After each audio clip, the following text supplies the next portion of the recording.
Các bác ơi, hàng đũi xốp này. Hàng này là 27,5k một mét các bác nhé.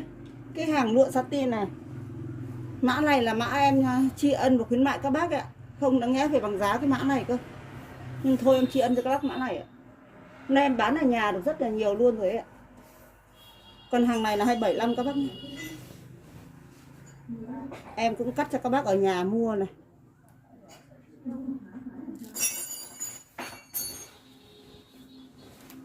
Mỗi bác mua mấy mét.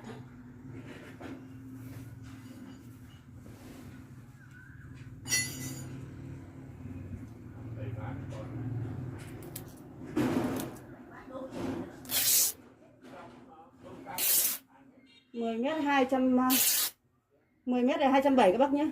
Toàn bộ là vải và phụ kiện em không miễn ship ạ. Hàng này hàng em xả tặng đấy ạ.